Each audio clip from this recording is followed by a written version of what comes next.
In the heart of England's West Country, a new footballing force was about to emerge. This was a time of great change and industrial growth, and the city of Bristol was no exception. The bustling port city was a melting pot of cultures and ideas, setting the perfect stage for the birth of a football club that would go on to capture the hearts of many.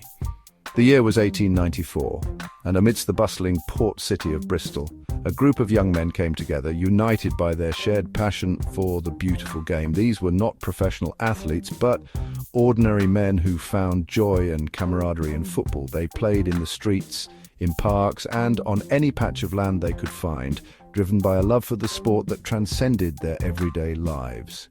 They called themselves Bristol South End, and little did they know that their humble beginnings would lay the foundation for a club that would become an integral part of Bristol's sporting fabric.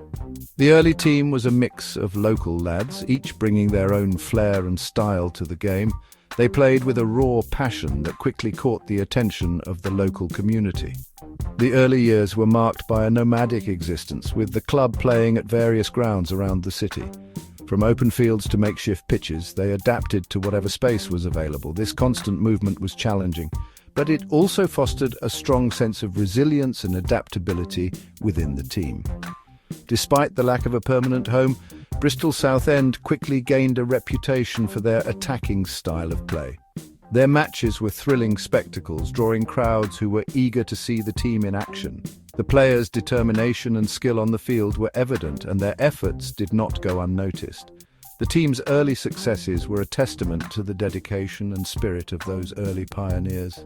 They celebrated their victories with the same enthusiasm with which they played, and each win was a step towards establishing a lasting legacy. The community's support grew stronger with each passing game, creating a bond that would endure for generations. In 1897, a significant milestone was reached as Bristol South End was elected to the Southern League. This was a pivotal moment, marking their transition from a local team to a club with regional recognition. The Southern League was a competitive arena, and being part of it was a clear indication of the club's growing ambitions and potential. This move marked a step up in competition and signaled the club's growing ambitions. The players now faced tougher opponents, but they rose to the challenge with determination and grit. Each match in the Southern League was a test of their skills and teamwork, and they relished the opportunity to prove themselves on a larger stage. The team continued to impress, their distinctive red and white stripes becoming a familiar sight on pitches across the south of England.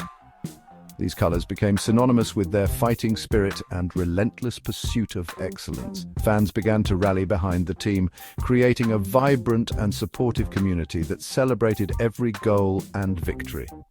As the 19th century drew to a close, Bristol South End stood on the cusp of a new era, ready to etch their name into the history books of English football.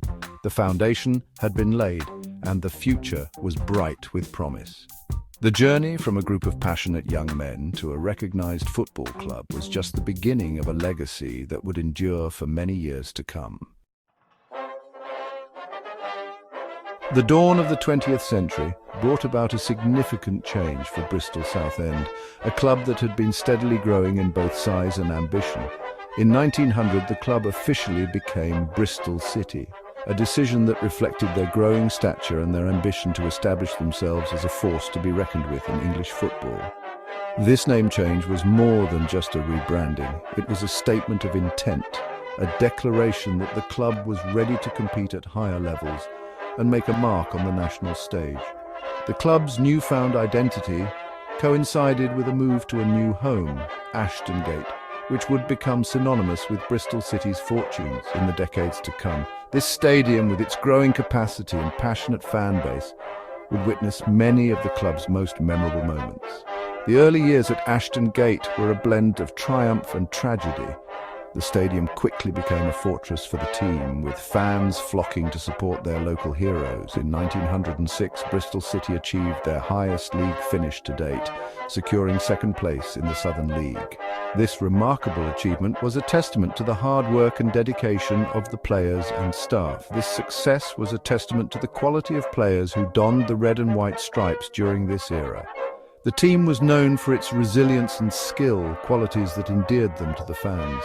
However, tragedy struck just 3 years later when a devastating fire ripped through the Ashton Gate Stadium, destroying much of the ground. The fire was a significant setback, but it also brought the community together in support of their beloved club. Despite this setback, the spirit of Bristol City remained unbroken. The fans and the club rallied together, showing incredible resilience and determination to rebuild. The club rebuilt both literally and metaphorically. The reconstruction of Ashton Gate was a symbol of the club's enduring spirit and commitment to overcoming adversity. The following decades saw the emergence of legendary figures like Billy Wedlock and Ernie Brinton, players who would forever be etched in the hearts of Bristol City supporters. Their contributions on and off the field were invaluable, and they became icons of the club. They guided the club through the challenging interwar years, a period marked by both economic hardship and the outbreak of World War II. Despite these challenges, the club continued to persevere, demonstrating the resilience and passion that has always been a hallmark of Bristol City. The post-war years ushered in a golden era for Bristol City, a time when the club's fortunes soared to new heights. The 1950s marked the beginning of a transformative period for the Robins, as they began to establish themselves as a force to be reckoned with in English football. Under the astute guidance of manager Pat Beasley, the club achieved promotion to the second division in 1955. This was a significant milestone as it set the stage for the club's future successes and laid the foundation for a period of sustained growth and achievement. This marked the beginning of a period of sustained success, with Bristol City establishing themselves as a formidable force in English football's second tier. The team's performances on the pitch were matched by the passionate support of their fans, who turned Ashton Gate into a cauldron of noise and excitement. Central to this success was the legendary John Atyeo, whose prowess in front of goal made him a household name. Atyeo's ability to find the back of the net with remarkable consistency earned him a place in the hearts of Bristol City supporters. A prolific goal-scorer, Atyeo became a cult hero at Ashton Gate, his name synonymous with an attacking brand of football that thrilled supporters. His goal-scoring exploits were the stuff of legend, and his influence on the pitch was immeasurable. His partnership with another club legend, Brian Clough, was the stuff of legend. Together, they formed a dynamic duo that struck fear into the hearts of opposing defences. Clough, who would later achieve managerial fame with Derby County and Nottingham Forest, formed a devastating partnership with Atyeo, terrorising defences across the country. Their understanding on the pitch was almost telepathic, and their combined talents brought many memorable moments to the fans. The 1960s and 70s saw Bristol City consistently challenge for promotion to the top flight of English football. The team was a regular contender, always pushing the boundaries and striving for excellence. While the elusive First Division title remained just out of reach, the club enjoyed memorable cup runs and established a reputation for their attractive style of play.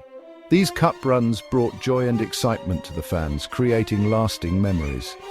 Ashton Gate became a fortress, with the roar of the shed end faithful inspiring their heroes on the pitch. The atmosphere at the stadium was electric, and the support of the fans played a crucial role in the team's success during this golden era. The 1980s brought about a period of decline for Bristol City. The club, which had become accustomed to challenging at the top end of the second division, found themselves battling relegation. Financial difficulties compounded their woes, and by the end of the decade, Bristol City had slipped into the third division. Despite these challenges, the spirit of the club remained unbroken and resilient. The 1990s saw a resurgence of sorts, with Bristol City twice achieving promotion from the third division.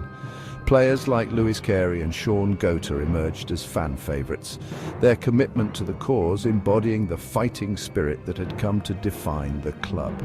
However, just as it seemed like Bristol City were on the verge of re-establishing themselves as a force to be reckoned with, financial difficulties once again threatened to derail their progress. The club was forced to sell key players, and by the turn of the millennium, they found themselves back in the third tier of English football.